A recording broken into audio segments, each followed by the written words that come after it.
Hello,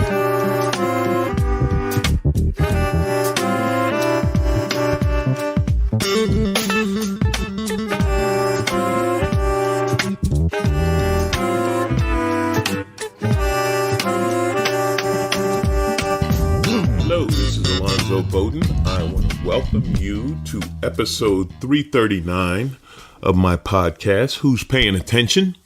I guess this is the year-end episode, right? So I'm going to try to do a year in review. I will tell you, for me personally, without a doubt, the highlight of 2021 was getting the Hulk, getting my dog, my Dane. I love him. He's my buddy. He's sitting right here in the office, watching me, hanging out. I haven't done one of these from the home office in a while, by the way. I've been going down to the studio. Thank you to All Things Comedy for studio time and interviewing guests, which has been fun. So this is a little different. I am without a doubt rusty. I have been sitting at home for the last week and a half, enjoying some time off, some quiet. It's been raining in LA damn near every day. Rain shuts down this city. Personally, it's pretty depressing. I know we need the water, but I don't think we needed it all in 1 week. So that's all of that. So I guess we get into 2021, and 2021 wasn't a great year unless you compare it to 2020, in which case it is fantastic. I say this over and over. One of the things we suffer from as a nation is an incredibly short memory. So everything people are complaining about in 2021, we would have been glad to have in 2020, whether it be traveling while wearing a mask on an airplane or even a vaccine that made you magnetic. If we gave you the vaccine that made you magnetic back in 2020, you'd have been happy to get a wooden doorknob and leave the house. So, it's not as bad as it feels, but still, there's just a lot to unpack. Now, I didn't even go through all my notes for this. This is just things that I remember off the top of my head, and in no particular order, just looking at what 2021 was. One thing that did kick off the beginning of the year was the insurrection, the attack at the Capitol. They killed a cop. The people who, Blue Lives Matter, the Blue Lives Matter right-wing, angry, crazy, conservative crowd killed a cop. Guess he didn't really matter. It was a shame. The insurrection was a terrible thing. It is still being denied by Fox News, by right-wingers. It's even being denied by many Congress people and senators who were hiding during the insurrection. Right, Ted Cruz, right, Boebert, right, Marjorie Taylor Greene, all you tough-talking right-wingers were hiding. And now it's coming out that some of them knew about it, and the texts and the emails are coming out because they always forget that anything digital or electronic is permanent. There will be a record of it, and it will be found. Liz Cheney is being ostracized by the Republican Party for doing her duty as an American. She put nation before party, and the Republicans can't stand that. So she is involved in the investigation of the insurgents. We had what's his asshole, Tucker Carlson. Oh, by the way, there will be some salty language in this podcast. There is in others, but there's one specific thing I got to talk about, so I'll get to that. But Tucker Carlson did the documentary, and they're all saying that, it wasn't an insurrection. It was just some people visiting the Capitol. Just a basically a school tour for adults. On the good side, many of the insurrectionists are either in jail or headed to jail. The woman in Texas who said, "I'm not going to jail because I'm blonde and I'm white," is now in jail. Of course, she also got a book deal. The guy with the horns on his head and the shaman, whatever they called him, he's in jail trying to get his some kind of special diet, I guess, or whatever. Look, that was 2021. And on that topic, because these are the people saying Trump got robbed. He got robbed in the sense that people legally voted for a different candidate. Yeah, Sure. Anyway, the news will not stop covering Donald Trump. It is annoying. It is tiring.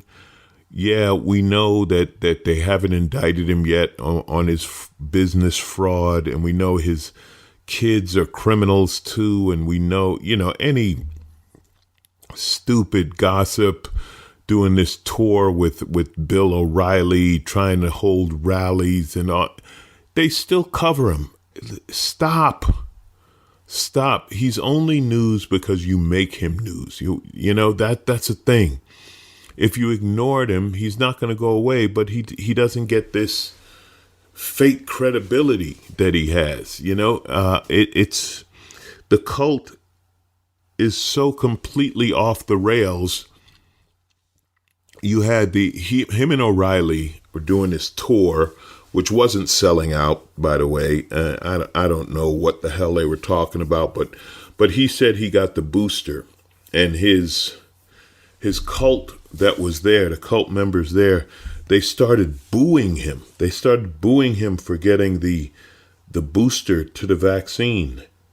And then to take it a step farther, there's one guy now, and I'm looking it up because I don't even know.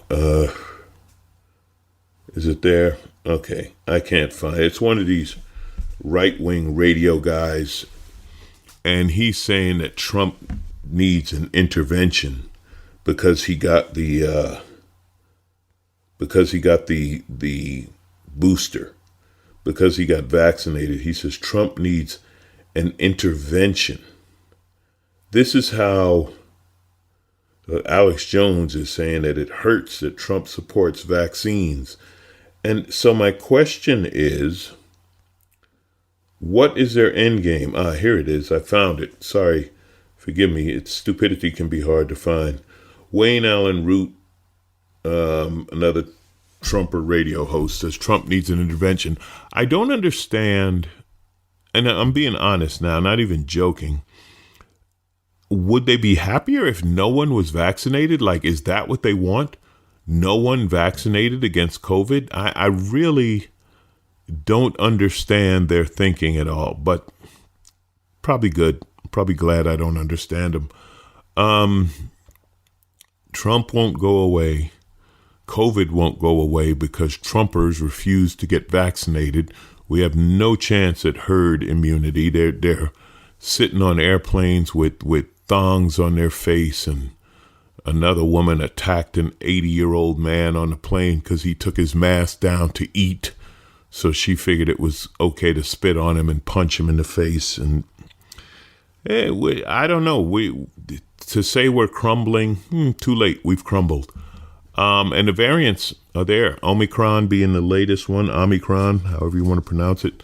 The latest one, the Delta variant. And they say that if you're vaccinated, and Omicron is very highly contagious, but they say the symptoms are much less if you've been vaccinated. If you have your booster, which I do, they say you can, maybe you can beat it. I don't know.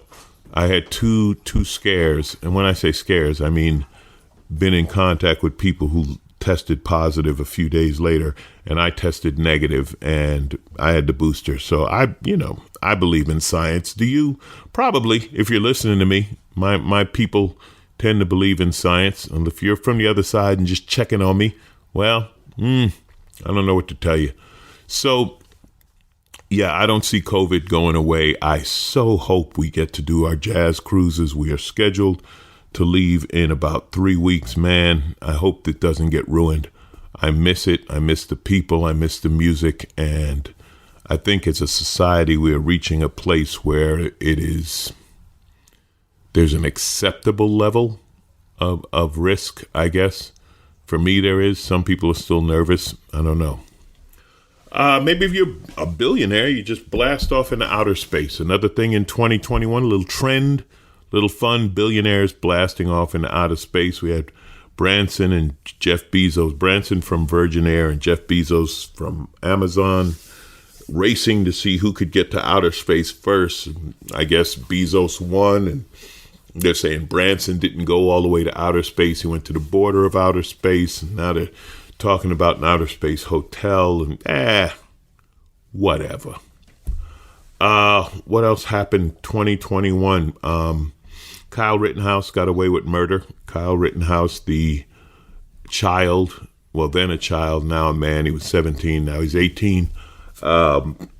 Left his place in Illinois, went to Wisconsin, shot a few people at a Black Lives Matter anti-police protest, finally went to court, had tons of money, hundreds of thousands, if not $1 million in GoFundMe money from white supremacists and racists who were glad he was out shooting people, and had a judge who, honestly, his father couldn't have loved him more than this judge. Judge playing Trump-themed music. Judge throws out charges of he was a minor with a rifle, and they charged him being a minor with a rifle. The judge threw out that charge. So he got away with it, and now he's on a celebrity speaker circuit, and that is white, not even privilege, that's white supremacy. That's, you're allowed to go kill somebody because their views are different than yours. People say, why is it race? Because, he shot 3 white people. Well, it is because, let's imagine, Black, Muslim, Latino, 17-year-old hears about a Proud Boys protest, grabs his or her rifle, assault rifle, whatever you want to call it, goes to the protest, shoots 3 white people. Yeah, probably not going to be found innocent in this universe. Now, if you've seen Spider-Man, and you believe in the multiverse, that there are multiple universes going on at the same time, and you can somehow travel from one to another. I haven't seen the movie, but it's the premise, the multiverse premise has been put out there. If you believe in the multiverse, maybe there is an alternate universe where a black or brown person can go to a protest that nothing to do with them, just get out of their chair, go to a protest, shoot 3 people, and claim it was self-defense. I got off my couch and I went out to do some self-defense killing and get away with it. Maybe there's an alternate universe, but this one, no. Ahmaud Arbery, shot down for going on a run in Georgia. They did find his murderers guilty. The sad thing about that, the only sad thing about that is that it's a surprise that they found him guilty, that we still deal with when a white person kills black people or a black person or whatever, we're surprised they're found guilty. The other night, 42 was on, the excellent movie about Jackie Robinson. And you know what I thought about? And I've seen this movie. This movie brings me to tears because Jackie Robinson was such a hero and put up with so much. You know what? There's no white Jackie Robinson. There's no white equivalent for Jackie Robinson because they never had to cross a color line.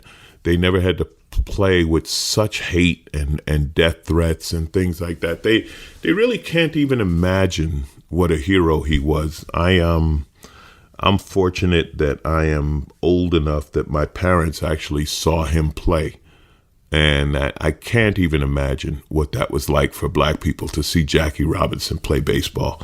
So, yeah, there's that. Have we progressed? Yes. Do we have a long way to go? I'm talking about in race, unbelievably long way to go.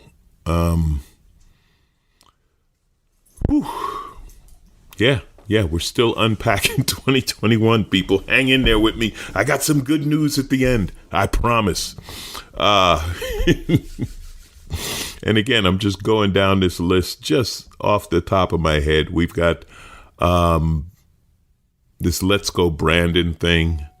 For anyone who doesn't know, but you must know, there was a NASCAR race. Yeah, imagine that. NASCAR, which is beyond color and integrated and all of that. Yeah, right. Sure, NASCAR. Anyway, NASCAR race, the fans were chanting, "Fuck Joe Biden." the announcer who was doing an interview had switched it to, they said, oh, look in the back, they're chanting, let's go Brandon. So let's go Brandon has become their cowardly code way of saying fuck Joe Biden. It's code. Listen, when I said fuck Trump, when everyone said fuck Trump, we said fuck Trump. We didn't come up with a code. We didn't have to hide behind something, but they do. And one of their idiots, a guy named Jared Schmeck, was talking to Joe Biden on Christmas, the president's taking calls, blah, blah, blah. And at the end of it, he said, let's go Brandon to Joe Biden, which people said is very disrespectful to do to the president.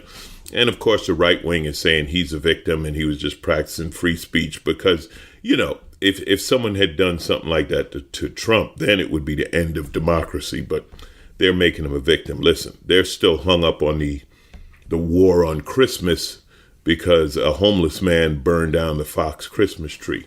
Yeah, whatever. It just shows, I guess, to me, well, anything here is to me. It's my podcast.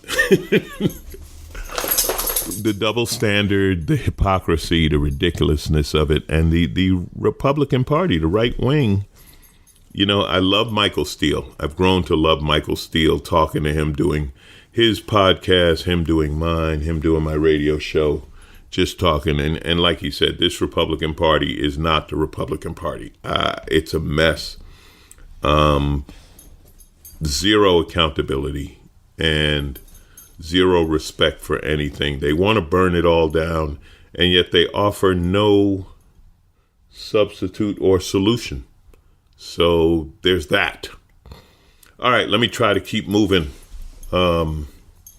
Sports this year, quite a year for athletes, particularly women athletes. If you hear a snuffling sound, I have a giant dog who's trying to get on my desk.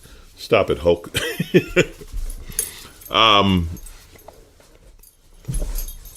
So Simone Biles and other women athletes, including Naomi Osaka, they took off from their sports during the Olympics for mental health reasons.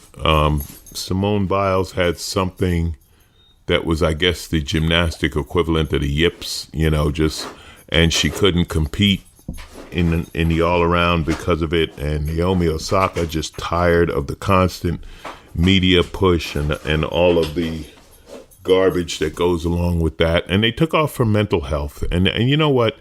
Good for them. I think the majority of people supported them. There were some idiots, of course. You got to tough it out, blah, blah, blah, blah, blah. Yeah, whatever. They took care of themselves. And it was a great example for athletes, and particularly for women athletes, having that kind of having the power over their own lives, right? And there's so many ways. Abortion, Roe v. Wade, which is in trouble because of the handmade and the ridiculously conservative right-wing Supreme Court. Women don't have control over their lives or their bodies or what, Yeah, I do love when they anti-vaxxers, crazy right-wingers hold up signs saying my body, my choice. And then a woman's, women who've been saying that for years, oh, that's different. Yeah, whatever. So I respect and love that the athletes are speaking up for themselves, taking care of their mental health. Times have changed. There was a time when you tough it out. Now you take care of yourself. Good for them. This is their choice, okay? They're being honest about it. They're not lying about it. So good for them. At the same time, we have athletes like Aaron Rodgers caught up lying about the vaccine. You have Kyrie Irving, who refuses to get vaccinated. I respect Kyrie Irving because he told his choice publicly, and he doesn't care if he doesn't get paid. He's not doing it. Now, that's different than guys like Andrew Wiggins and a bunch of others who said, I'm not taking the vaccine. You ain't getting paid. You know what? I'll take the vaccine. Yeah, that's their conviction. And now we see it running rampant through the NBA and the NFL. Again, 2020 was different. NBA played in a bubble. Now they're not. And you can't put that genie back in the bottle. But many NBA players, you don't know the roster game to game in basketball or football. I don't know how people are gambling on this still when you don't know if your starting quarterback or your starting point guard is going to play because of COVID, but you're still going to put your money down on these teams? Sounds crazy to me, but it's what people do. So good for them. The difference between the NBA and the NFL, the NBA is looking for a solution, and you and I both know the NFL does not care. Unfortunately, football players are still just meat to be traded, used up, played, and destroyed. They really don't care. Speaking of football, tragically, John Madden died this morning, as a matter of fact. Or no, I'm sorry, yesterday. Fortunately, he got to see his documentary, which was called All Madden. It was a Fox documentary about his career as a coach and a broadcaster. It was absolutely fantastic.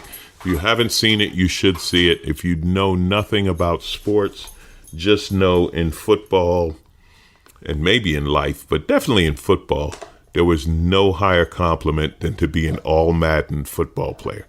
To be all Madden was better than to be all pro. It was better than being a top draft pick or anything else. If you were all Madden, you knew you were the greatest, one of the greatest players in the league. Just so thank you, John, for everything. And I'm glad I lived at a time to get to watch his broadcasting career. He was hilarious and real. School's open, which means we went back to school shooting. 34 school shootings this year. Good for us. We're on a roll. We're okay with shooting in schools. We're not so good with teaching in schools. Arkansas, Florida, Idaho, Iowa, New Hampshire, Oklahoma, and Texas. These are the states that have banned teaching critical race theory.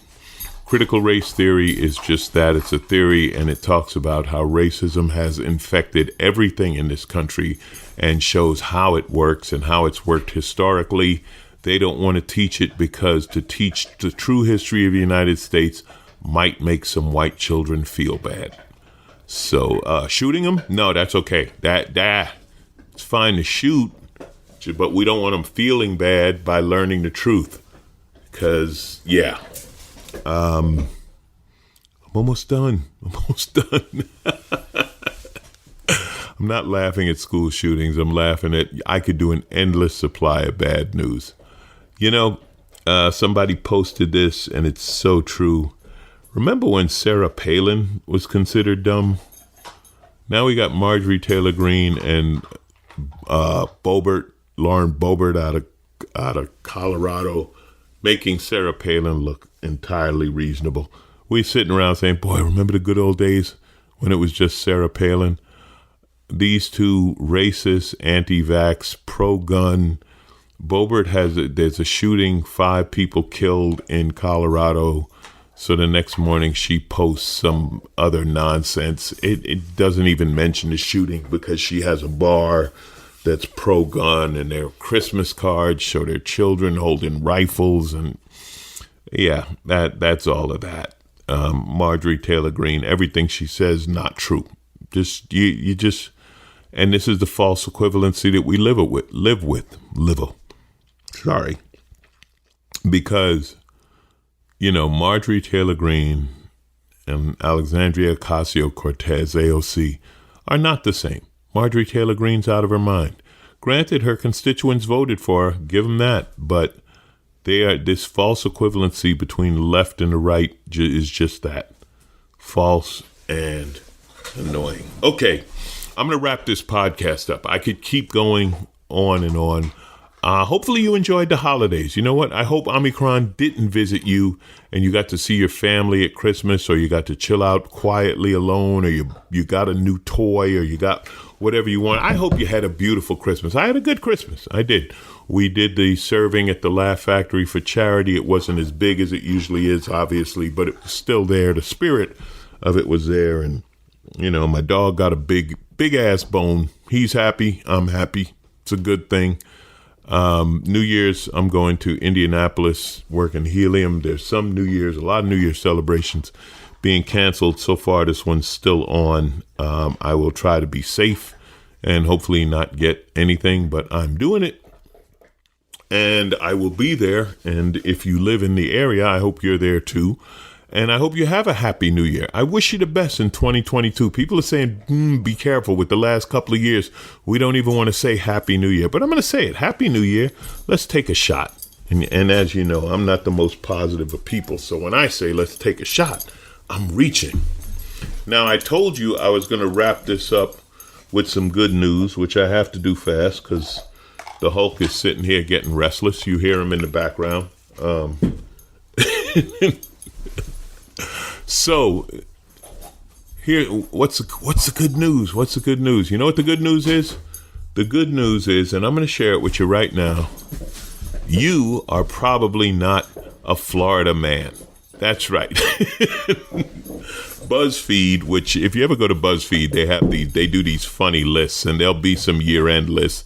But right now, this one, 40 most Florida things that happened in Florida this year. And, you know, I'll just go through a few. A Florida man pulled a gun at a Starbucks over cream cheese. Let's see. Cape Coral man wakes neighbors by screaming and pretending to be a firework. Florida man accused of trying to steal horses, riding them home. Let's see. Let me keep going. A 42-year-old Summerfield, Florida woman who claimed to own Google, she's back in jail. A Florida man shot in the stomach after attempting to scare a friend. This was great. They came home, he changed clothes, hid in the woods, jumped out to scare his friend. His friend shot him. Let's see. Naples, Florida man calls 911 about McDonald's order and then says he has cocaine in his butt. Florida woman stabs her sister with an EpiPen because she's allergic to drunks. See, you're not a Florida man. You're okay. Let's see. A man with an emotional support python greets police officers during his DUI stop. Yes, his emotional support python was in the car. Naked man arrested after wandering into his neighbor's yard and jumping on their trampoline. This is all still Florida. Still going. Florida man's double life exposed in the hospital when his wife meets his fiancé. There you go. Here's something you never want happen. Florida family indicted, accused of selling bleach as a COVID cure. When DeSantis is your governor, why the hell not? And I already mentioned this, but well, no, I'm going to go with the number one, the Florida, most Florida of Florida things. A Florida man stabbed with a swordfish in a fight. So see, you're not that. You're not dealing with that. And finally, on the topic of being happy, and you know, they say money can't buy happiness. Well, maybe it can. Science, okay, I lost a lot of America right there as soon as I used that word, but scientists have found buying time leads to a greater life satisfaction. Now, one of the things, and this has definitely been true for me, the pandemic slowed us down, and we were home, and we were quiet, and there are people who haven't gone back to work because they're not chasing it for that low amount of money. They're like, I'm worth more than that. Minimum wage is raising in some places. That is not un-American. Some companies are just paying people better or finding they have to pay more to get employees, which is a great thing because they should. And people are finding out their time is what's worth money. Well, what this study, what they found is, well, let's go back. Okay. Way back in 1930, John Maynard Keynes, who was an economist, you might have heard of him, Keynesian economics, I should say. He said that as we got more technology and more economic advances, people's hours to work would become less and we'd have more time. The opposite is true. Okay, that people increase wealth, they become more busy. But some people, okay, and this comes from the Proceedings of the National Academy of Sciences, a study in 2017. People who spend money to buy time are happier, okay? Now, they're happier. In other words, and this applies no matter how much money you have, no matter how wealthy you are, whatever, using your money to buy time, people find themselves happier. How do you use money to buy time? You pay people to do things that you don't want to do. Maybe it's mowing the lawn or cleaning the house or working on your car rather than doing it yourself. Things like that. There's somebody told me a long time ago, I don't know how long ago, but they said that if you can solve a problem with money, you don't have a problem. That always stayed with me. And another thing is, how much is your time worth? And I used to work on my cars and bikes and stuff. It's very difficult to do now because of technology. I don't have the tools and the diagnostic equipment. But they said, listen, you're going to change your oil. How much is your time worth? If it takes you an hour to change your oil and your time is worth $40-$50 an hour, then it's better to pay $19.99 to let Jiffy Lube do it faster and more efficiently than you. And that's what this is talking about. Now, they're not talking about being rich. Okay, they're not talking about being rich because you don't have to be rich. They did an experiment with as little as $40. They gave people $40 and they said that they had to spend it on buying things. And then they gave people $40 and said spend it on freeing up time, cleaning, maintenance, etc. The people were happier when they bought time instead of things. If you can get some time for yourself, they're saying you should get it. You'll be a little happier. We learned that the hard way during the pandemic. We all got more time to ourselves, maybe too much time, but there's probably a balance somewhere in there. I hope you find it. I'm still looking for it, but I'm doing okay, and I hope you are too. Who's paying attention? You are. Once again, I appreciate it. We've made it through another year. 2021 is winding down. 2022 is coming. Let's hope we do a little bit better. Thank you for listening. Also, as a bonus, I'm going to play the interview I did with Jonathan Butler this past summer on KBLA. Jonathan Butler is a brilliant guitarist, musician, songwriter from South Africa. And the reason I choose to replay Jonathan Butler is sadly in the past week we lost Bishop Desmond Tutu, who spent his whole life fighting against apartheid, fighting against unfair government practices in South Africa, and continued fighting when black people took over South Africa and still formed an elite class which didn't allow the average person to an improved life. Bishop Desmond Tutu, somebody posted that they didn't believe in religion, but if they did, this is what a religious man is. And I thought that was a pretty good description. He was just a good man. He lived to be 90, which is great to see him have a full life. We miss you. We thank you for your life. We thank you for your service. So in tribute, I play my interview with Jonathan Butler, who played music for Desmond Tutu and Nelson Mandela, and was definitely part of the struggle and grew up with apartheid. So thank you, JB. And here's to you, Jonathan Butler, coming up from my KBLA days.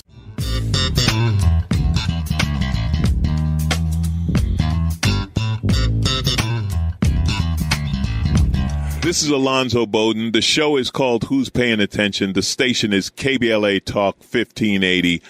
Ladies and gentlemen, there has been some traffic problems. There have been some navigation problems. There's been who knows what, but I have him here in studio. I am so honored and happy to introduce to you international jazz star, guitarist, singer, songwriter from South Africa. Ladies and gentlemen, Jonathan Butler. JB, how you doing? Hey, man, it's good. I think there's one thing. I think you missed one thing. You said what? All the things. Dyslexia came into dyslexia was part of the play, because I mean my screen in the car is this big, that's telling me where to go, and I still get it wrong. Man. Yeah. All right. Well, listen, you made it. Okay. And I'm glad. I'm so glad, man. It's these fancy cars and the freaking computers, and you still get it wrong. Hey, the kids wouldn't even understand when we used to have maps and Thomas guides, and But you know, I had my wife on the phone the whole time. Are you getting there? Are you there yet? Okay, so you see now you fell in between your wife and Siri. You had two women telling you which way to go. Well, I listened to the one. He listened to the one. Man, this is good seeing you like this behind her. Behind the desk. To all of our listeners, I go back. I don't even know. It's over 10 years now with Jonathan Butler. I met him doing jazz cruises, and I just have to tell you everyone, Jonathan is one of the most talented musicians and this is what I love about your music, Jonathan. You're a phenomenal jazz guitar player, but you're also a vocalist and a singer, and I love how you shift all genres. You do gospel, sure. Do the gospel show. You do jazz. You sing, obviously, covers of beautiful R&B hits. Where does the music come from, man? Man, it comes from. I like to think of it as a well. I have a well. I feel like when I was born, all I heard was music in my house all the time. 11 o'clock at night was like R&B. My father used to put on the R&B stations, or it would be, English music. But I mean, for me, it's like, it's all I know, man. And I really, really have to say, it's like I'm a student of music. So I buy records all the time. And there's certain people that I love I love Bob Marley, No Woman, No Cry. It's one of the songs I thought, there's one artist I would love to really do covers, but because I love and respect him so much, I'm like, nah, I'm never going to do a Stevie Wonder, but I might just do one of these days. But, but the music comes from, just living and growing up in an environment where I was actually very lucky to grow up in an environment where I was surrounded by musicians all the time. And let's go back to that for the listeners. Jonathan grew up in South Africa, and I absolutely love your history. So talk about you told that story about being young and when you came across your first white person. When I came, this is crazy because my brother Danny and my sister Sandra, they toured with a group, with a touring company called the Golden City Dixies. There was the African Follies, King Kong, and then there was the Golden City Dixies. These were huge plays that, that would go into a city for like a year, like Broadway, and so they auditioned when they come back into Cape Town, they auditioned a lot of young artists, young musicians to recruit for the play, almost like cruises, So my brother, because he heard me singing at home, my brother actually told this guy, Fred Langford, he's a big English guy. I mean, tall like you, he told Mr. Langford, oh, my brother, you got to hear him sing. And so, man, it was a Friday night. This man comes in the house to hear me sing. This white man walks in the house. Now, we didn't have much of a backyard, but dude, I jumped out of a window. I was in the neighbor's yard. They got me back in, and I had to perform for this man, and I actually got, recruited for the tour, and that was really the start of my whole life. I mean, I was 7 years old. 7 years old. I was 7 years old, and I started, I woke up. They picked me up. They picked me up 12 o'clock, midnight. I slept next to my mom. My mom and dad had twin beds. I don't know what the hell that was about. They didn't like each other or something, but I always slept with my mom because we were 7 brothers and 5 sisters, So, man, I remember that night very, very, vividly. Wrapping me up in a blanket, putting me back in the car. It was a Valiant Barracuda GT Fastback. I still remember the car. Remember exactly what it was. I do. And I slept in the back of that window. Yeah, back then there were no child seats or nothing. They just laid you on the shelf they laid you on the shelf in the back of the window. And I remember waking up, the morning I was waking up and all I could see was wild. we were in the wild, driving 2,000 miles away to a place called Durban. And that was the only English-speaking place that I knew where black people actually spoke English and not Afrikaans, which is what I spoke in my home. Right. And so that was a very scary time for me. Very scary. Well, I mean, obviously at that age, but now you started touring in that age, and how did it grow into your career? I mean, and again, your career started. You still haven't stopped from 7 years old to today. But obviously, you left South Africa after performing there. Were you under recording contract while you were there? I was ripped off by people who promised me recording contracts, but I was eventually discovered by two guys, Clive Calder and Ralph Simon, who found the Jive Records.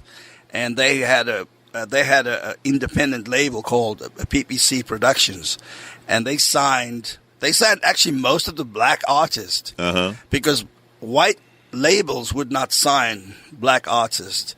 And believe it or not, the black artists recorded their LPs on 8 tracks, not 24 tracks like white artists were able to do. So I mean, I was making a record a day.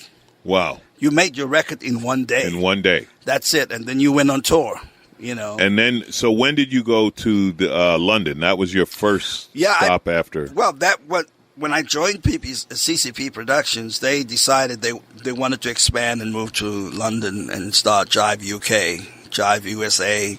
And then, but I mean, at that time, I mean, Alonzo, I was like, by the time I was 12, I made my first record with them. Wow. Right? And it went double gold, and I got my first Grammy award in South Africa for my first record that came out. Yeah. Now, it was a lifelong, I mean, I remember spending time with my dad, listening to the radio. We had a shack for a house, but we had this gramophone, this thing that had little lights in it and little speakers, and we had a little battery, you know. And I remembered hearing people on the radio, and that's what I wanted. I just thought, my God, it was magic, you know. And when that was like a dream come true for me to be on radio and have, you know. And it suddenly went to number 2 in the white pop charts as the first black artist to go to number 2 in the pop charts, which is crazy. So you were a star at 12 years old. It was nuts, man. It was so crazy because I did all this touring with the Golden City Dixies, and at the end of that time, I started working with bands and R&B bands and singing with R&B bands like the Jackson 5 kind of cover songs. And the discovery by these two guys led me to now I'm making records. And besides, when I was 7 up to that time, I was going to places where it was white signs, white. We played for whites. You lived with apartheid. We played for whites most of the time, and then on the weekends we would have to go into the townships and play for blacks. You know, so it was a very confusing scenario for me to live through. You know, and also the road was not that easy for me as a 7-year-old kid. It was not easy not having my parents around. My brother was a bit of a physical abuser. I mean, I got beat like nobody's business. Wow. I mean, I got beat up, you know, and then also from that, Mr. Langford had a RV that he traveled in because we traveled by caravan, but Mr. Langford had an RV that he traveled in. And that RV was where I first got abused by this man, sexually abused by this man. But then my brother, who was physically abusing me as well, to be able to do what you love and go through such incredible traumatic stuff, and you're not able to tell anybody on the road, anyone, it was just like taboo to talk about. It is absolutely incredible how much beauty you've created in your life from so much pain. I gotta tell you, man, it's the music. You asked me earlier, where does it come from? It really comes from the music, because the music is where I can really escape. I can really express. I can really let it out. I can really let people into me, look into me. And I can feel like if I died tomorrow, you had a chance to look into me. Yeah. I have nothing to hide from you. Well, I'm a fan, and I've listened to the music. This is Alonzo Bodden. I'm talking with Jonathan Butler, and to all my listeners, you have to hear this man's music. You have to hear him play. You have to hear him sing, and you will hear the soul and the beauty that he's talking about. JB and we laugh a ton. I love how much we laugh together about any and everything. But really, the beauty of your music, and it comes through. And unfortunately, our time is going to be condensed. I may have to have you back here now that you know where it is. I know. Now that I know there's the Pollo Loco, I know now where you are. Now you got to. It's next to the Pollo Loco, right? Remember when you gave directions like that? You had to give a landmark. You should have done that in the first place. We made the mistake of giving an address. This is Alonzo Bodden. Who's paying attention? KBLA Talk 1580. Back with more Jonathan Butler in just a minute. This is Alonzo Bodden. The show is called Who's Paying Attention. The music you're listening to right now is my guest, Jonathan Butler. I have the impossible task of getting a lifetime of music into a half hour on this radio show. It's absolutely impossible. So you're a child star in South Africa. You go to London, and then you told this story, and it's a great story about when you first came to New York, when you came to the United States. Tell our listeners that story. Oh, that story was well. First of all, I'm like coming to America. This is truly like the movie. He is from Africa. Yeah, I'm wearing the 3-piece suit, a bright blue suit, 3-piece suit, 21 hours on the plane. I land in New York City. I don't know. I mean, honestly, never seen an airport so big, and never seen so many yellow cars. Right. And guys just running around to get you to get into the car, But I had all my information with me. I had my, my directions, my per diem, and what to keep the cab driver. So, as a South African, we're very polite. We will take our own bags and put it in the car. We don't need you to help us put our bag in your car. So, am I struggling with the guy? He says, let me grab your bags, man. And the guy's like, hey, brother, where you from, And I'm like, I'm from South Africa. He goes, where's that? I said, you don't know? He said, oh, the motherland? I said, I guess it's the motherland, yeah. Well, you can't marry white women? I said, yeah, that's the one I'm talking about.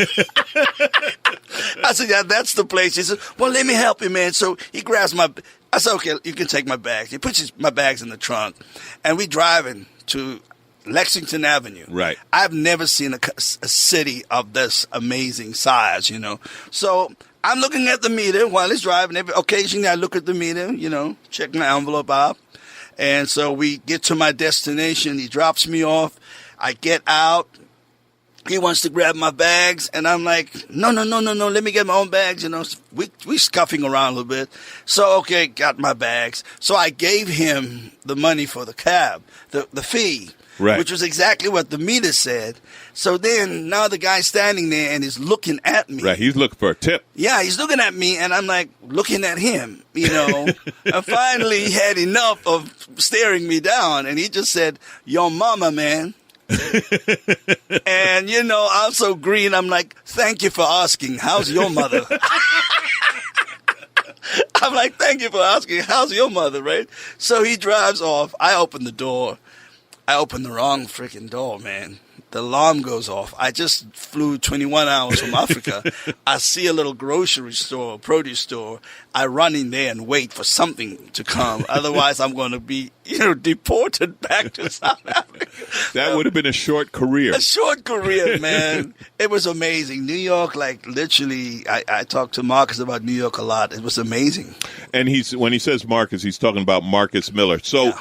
Really quick, and again, our time is so condensed. I'm sorry. Sure. Talk about the new record, Our Voices Matter, everybody on it, and what you did with this record. Well, my heart, I was completely just moved by what happened in the United States. I grew up in a country where I've seen that type of brutality and just goriness of what apartheid did. This man had his knee on the neck of a black man. The song became a conversation that I had with a lot of my friends, and I felt that musicians has a voice. Yes. We must also understand that we are not just there for the base, for the fans. We have to also, we are going to lose some fans. That's okay. There's some people that may not agree with what we have to say, but we have to speak of the times that we're living in. And I felt the responsibility to say something, because I saw my children marching in LA. My granddaughter, she was marching for George Floyd, and for Breonna Taylor, and that's my grandchild. And so it just moved me. It really stopped me. And then I said, I need to get my friends together. Jeffrey came, Marcus Miller came on board, Candy, everybody, man, Cars, But it's not just like what transpired after that. It's the white artists like Dave Cars and Rick Braun. They began to realize and understand that this is a conversation that they need to learn to have. What you're living. I'm living. And they're great guys, but they really couldn't. One of the things that happened with George Floyd, and I think the pandemic had a lot to do with this, because we were home and we were watching, and a lot of white people saw it in real time. Absolutely. And they were like, oh my God, like we were like, yeah, we've been telling you. Right. But now they experienced it, and it's a tragedy, but the good part is it opened their eyes. And you with music, art has a way of speaking to people. True.